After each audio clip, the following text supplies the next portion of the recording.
Hello ate. Mag-greet mo naman yung ating mga kababayan. Hi everyone! Gusto ko kayo? Saan ba tayo ngayon ate? Nasa power plant mall. Mall pala. Power plant. Power plant. Pag sinabi mong power plants, para yung Napocor National Grid Corporation. So, power plants mall. Anong lugar to? Makati. Yan dito sa Rockwell. Rockwell.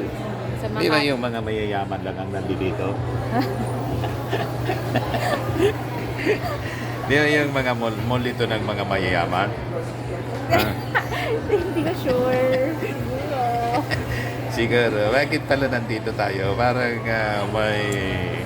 may tinitingnan naman si mami mo. Hindi, magkakape talaga. Magkakagabi kami rito. Tapos, yung paborito kasing makeup ni mami mo nandito. Sa Mac. Ayan, sa Mac. Ipakita ko po sa inyo mga kababayan. Ayan si ate. Oh, Mac. Ayan. Kita niya, mga kababayan, yung mga ang gagandang mga makeup dito. Kasi itong product ng Mac. Ito yung tawag dito. Hindi lang sa kilalang brand, kundi hiyang, ang tawag doon?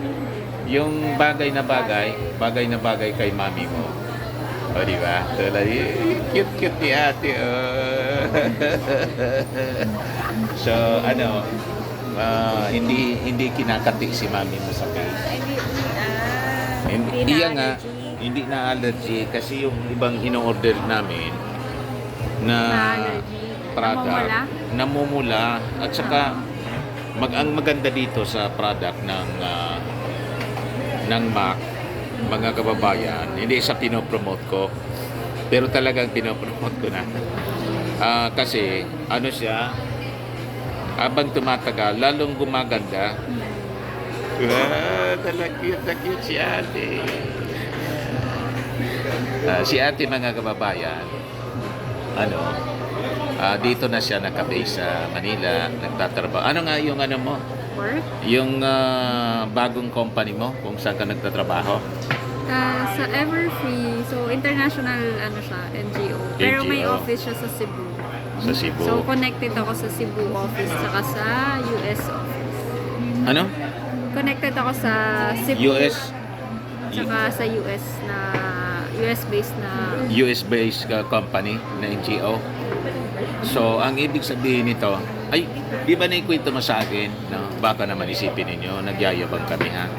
Si ate kasi, yung coverage ng, area of coverage, kung saan yung operations na sakop ng area mo, hindi lang dito sa Pilipinas. hindi. Sa ibang parts ng Asia, may hawak din ako doon na areas. Oh, big time ka pala. Hindi ka nagkikwento sa amin. Big time ka pala. So, buong Asia? Hindi, some parts lang. Some parts of Asia. Halimbawa, anong mga bansa? Hindi ko pwede sabihin eh. Hindi pwede sabihin. Hindi Pero bale. some parts of Asia. Some part of Asia. Ayan. What about, Europe?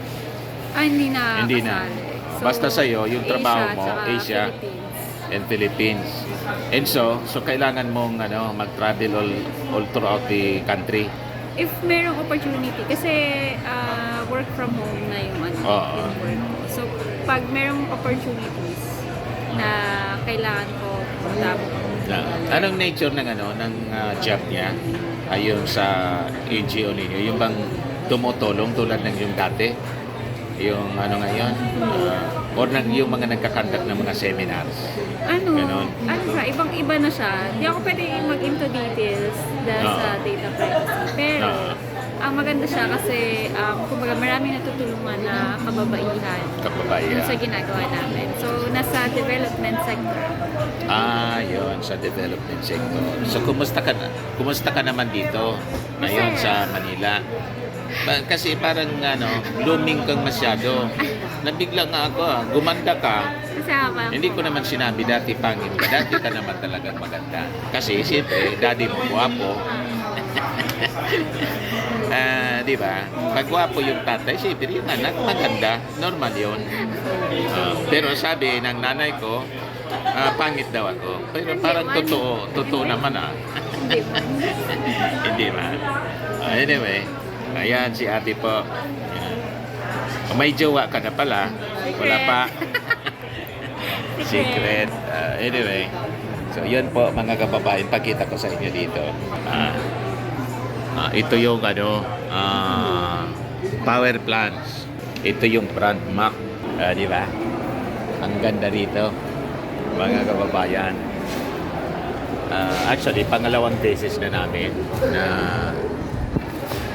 mamasyal dito po sa power plants. Yan ang paligid.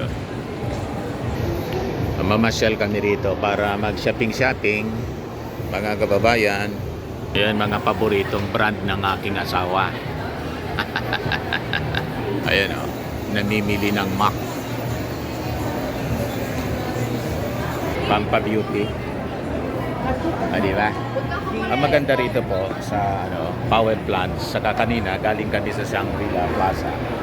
Hindi masyadong siksikan yung mga tao dito. Tama-tama lang. Di ba?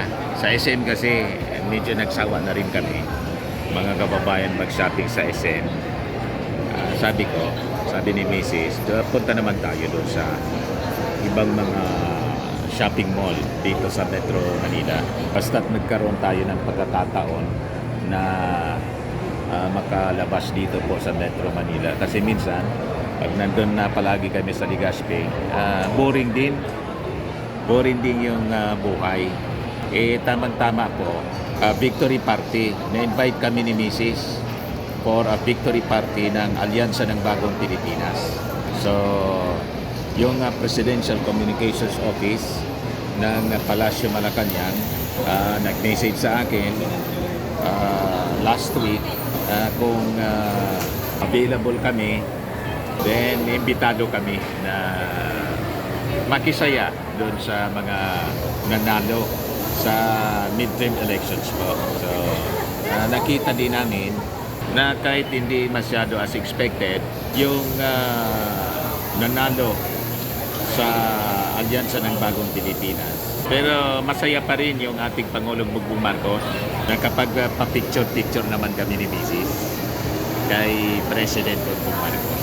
At saka kay yung tawag dito, campaign manager po ng Alyansa ng Bagong Pilipinas, si Congressman Toby Chanco. At pumasok din doon sa aming party-party si Senador Lito Lapid. Nakapagpa-picture din kami kapagpa-picture din kami with Senator Lito Lapid. And this time, tingin ko po, yung alyansa will continue. Kasi after the midterm election, sigurado naman po, ang susunod na pinagandaan po, yung presidential elections na. Di ba? 2028 presidential election. Pero yung utos ng ating Pangulong Bongbong Marcos, tumutok muna po sa trabaho. Kasi anyway, matagal pa naman. Di ba? So, tingin-tingin tayo rito po sa paligid. Yan po. Di ba? Ang ganda, mga kababayan, dito.